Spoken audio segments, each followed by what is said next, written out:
kanyang anak na si Casey Dohelio and happy birthday. Chang Li Yi. Happy birthday daw sa iyo, Ma'am Rica. Again, this is your commentator for today, Alvin Esco of Real Fight PH with Rica Aquino of Baby Dynamite Sports.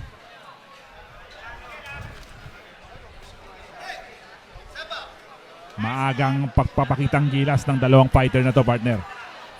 Oo, partner.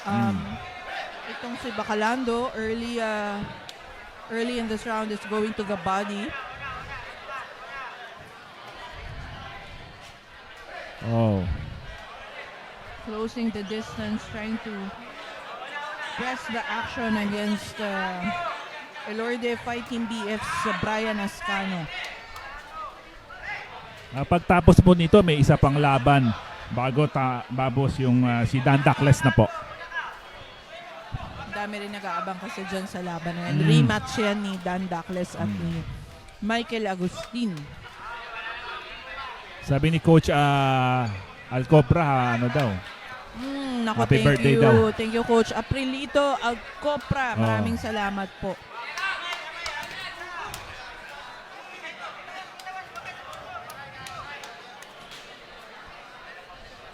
Bacalando is trying to bully himself on against Ascanio. Ascanio is very composed and trying to establish his jab on this early onslaught by Bacalando. Definitely no, because itong si Bacalando, he doesn't want a long range fight. He wants the fight to be close range. He's going to the body and then going to the head, like what you're seeing right now. And yun na nga, no, for Dan, key here is to stay composed. Ano, partner? Nice combination by Bacalando. A 1-2 that caught the chin of Ascanio.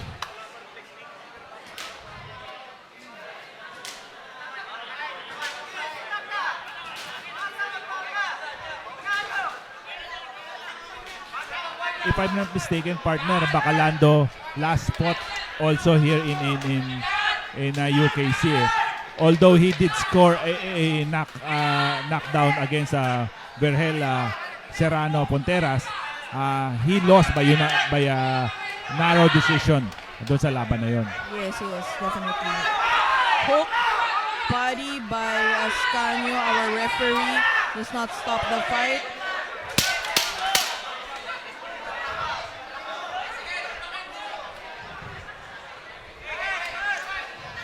Certainly, there's some bad blood here already at the end of that round.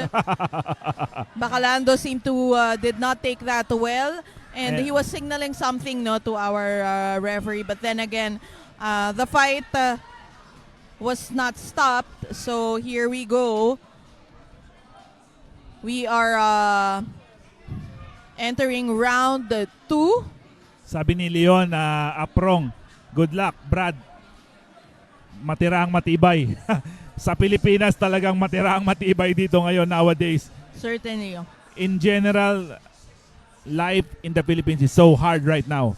Talagang pag hindi medyo malakas ang loob mo at matibay ang loob mo, you will collapse dito sa Pilipinas. Ang hirap ng buhay ngayon, partner. Certainly, no? And even harder if you're a boxer. Here we go, round 2. Hinihintay daw ni Jonathan Francisco yung ice cream.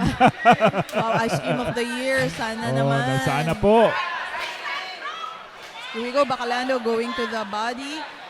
Trying to push the pace against Brian Ascano.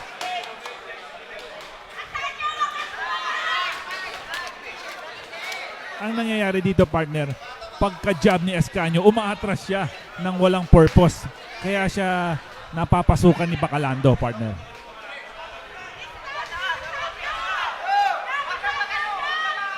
Ayun, partner, I think he's trying to stay away from the punch. That's why he is anticipating probably a hook na darating sa kanya.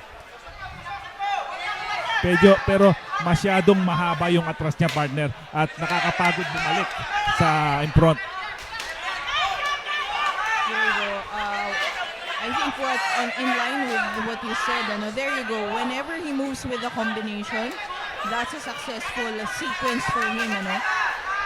That was an uppercut that got in for Bacalando.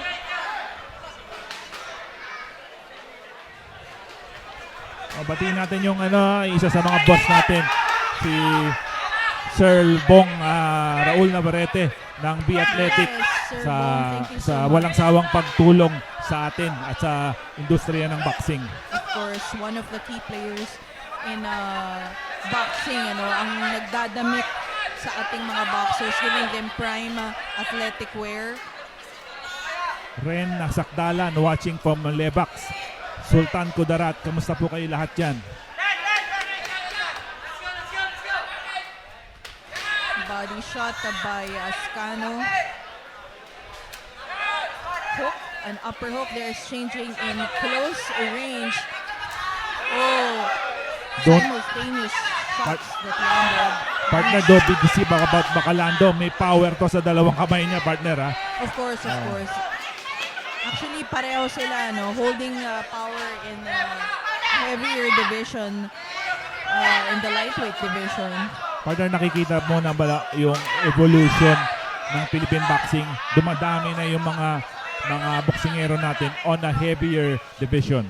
Yes, for sure, and it's a welcome development, of course.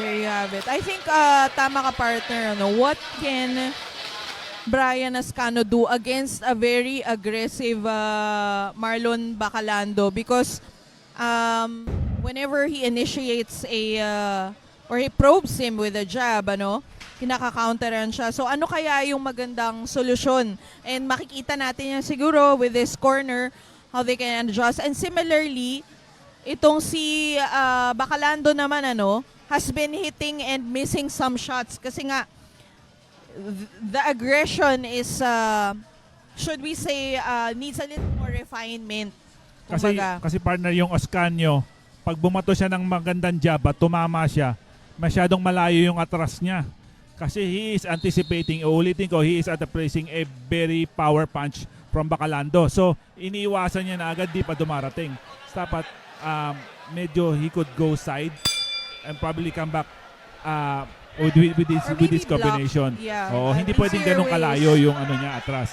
is to block or slip the punches. Kasi whenever you slip or you block or you dodge a punch, it's easier to go back with a counter. Let's see kung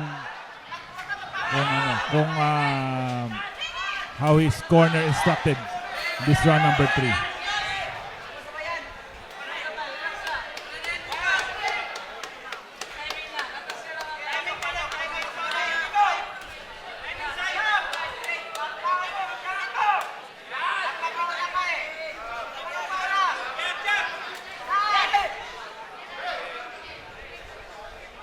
Again, we are here in round number 3.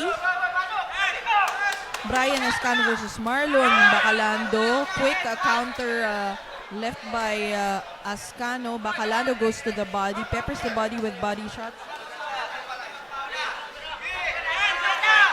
Kay Mark Akot watching from Cleveria, Misamis Oriental, Coach Torres. Kamusta po kayo dyan from dyan sa lahat ng tiga Misamis Oriental?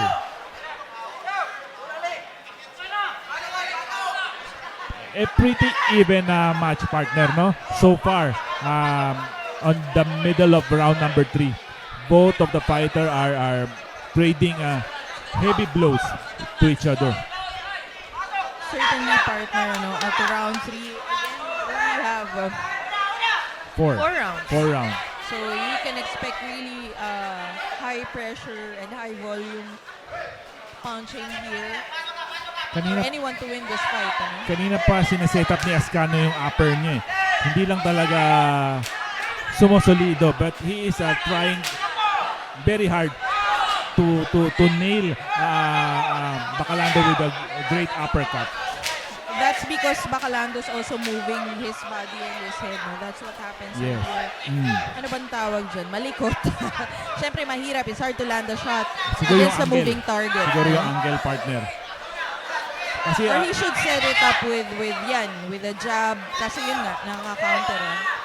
at saka based sa mga kakilala nating mga coaches, boxing coaches, partner, isa daw sa pinakamahirap is set up na punch, yung uppercut. Oo, certainly. And an uppercut is only an uppercut when your hands are vertical. Eh kapag nag-iba na ng angulo yung Yes. boxer, sometimes it becomes a hook, sometimes hindi na siya nagiging as solid, sabi mo nga, as you want it to be.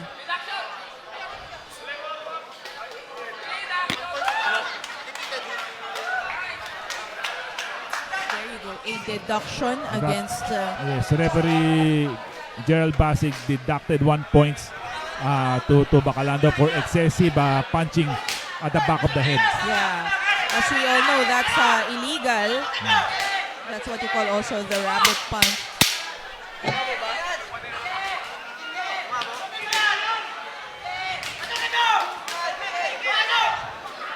There you go. That's a good a well-timed uppercut.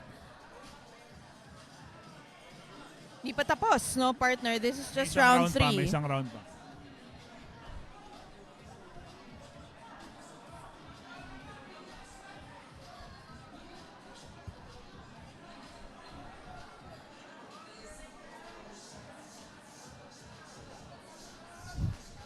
Sabi, ito yung mga classic na comment eh.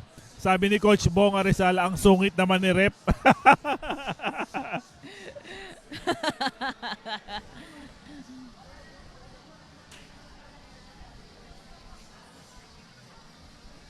Thank you so much kay Ezra Russell, ano?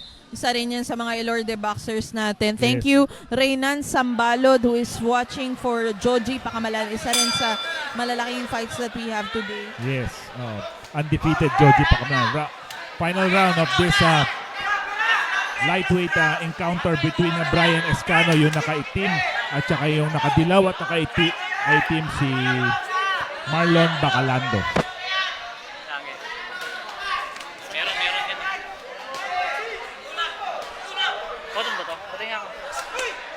Bottom. Napawisan ng boxer. I think Bacalando hitted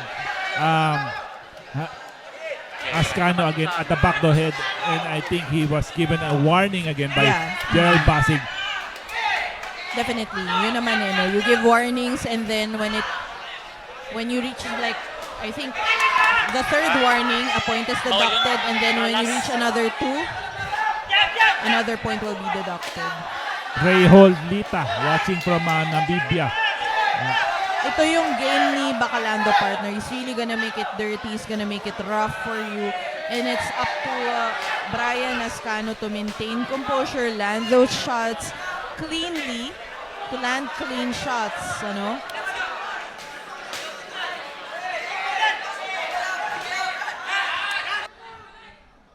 Bacalando is trying very hard to connect a one solid punch that could probably end this fight. Kasi alam natin he have a distinct disadvantage kasi na point deduction siya sa Right. round number 3. Automatically kung nakuha ni Escanio yung round na yon, di 10-8 na. So malaking disadvantage. Kaya nakikita mo yung aggression ng Bacalando na pumasok at makakuha ng isang magandang knockout. And really with that pressure, ano, he's using that body pressure, is trying to pin Ascanio towards the ropes to restrict his movement. Si kaibigan natin si Coach Dong Romualdo watching from Hong Kong. Malaki ang utang na loob ko dito, partner. Pero kung ikakwento ko, hindi matatapos ang gabi. Malaki ang utang na loob ko kay Coach Dong Romualdo for helping me doon sa isang instant ng buhay ko. Maraming Yes. salamat at yan po tatanawin ko ang utang na loob hanggang ako'y nabubuhay. Certainly, partner. We have all those people that guide us and help us. Well-timed left upper and hook by Ascanio. Ito namang si Bacalando is unstoppable. He is just moving forward. Moving in different directions with that punch. Oh, that huge What a fight. right upper. What a fight. to What a end good- the fight from Good Ascanio. fight for both Filipino fighter. At saka shoutout nga pala kay Prinsesa Pukoy, Ignacio Avila Yun, from Prinsesa Pukoy. Bicol, Albay. Kamusta sa lahat ng kaibigan natin dyan sa Bicol, Albay? Kay Maymay Kaingwin, shoutout taga Maramag, Purok 2. Kamusta po kayo dyan? At saka shoutout kay Richard Hermoso. Good luck daw sa laban ngayong 27. Kamusta? And good luck, good luck.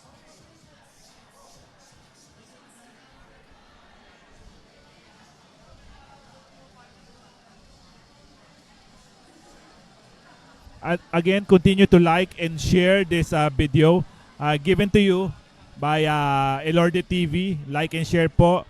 I am Alvin Esco of Real Fight PH.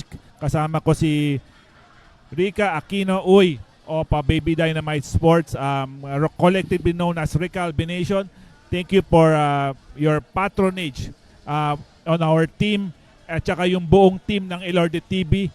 Because kung walang Elorde TV, wala rin kami. So, Certainly, salamat yes. po sa ano ninyo, sa tulong ninyo at paggabay ninyo. Definitely, partner. Gratitude to everyone who put this event together at sa mga, syempre, sponsors natin. Walang sawang pasasalamat sa inyo. And meron pa tayong ilang laban pa, partner. Marami pa. Marami pa. This is just the 5th bout of the day, no? We have 13 bouts for today, if I'm not mistaken. Yes, technically may 8 pa tayong laban. So, sit back and relax at enjoy this coverage given to you by Elorde TV.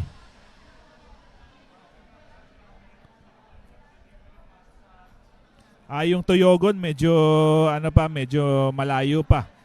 Pang-4 bago mag-main event po. Again, nakapin po sa ating comment section yung order ng bouts para po baka gusto nyo i-screenshot ninyo para din for your reference na rin, ano. Ayan na, we are waiting for the official announcement of this for this fight.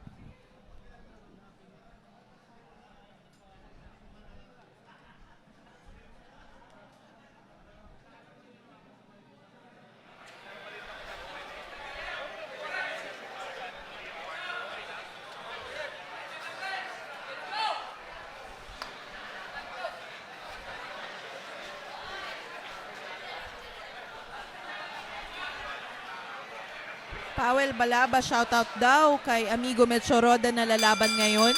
Yes. Ladies and gentlemen, here are the scores of the 3 judges.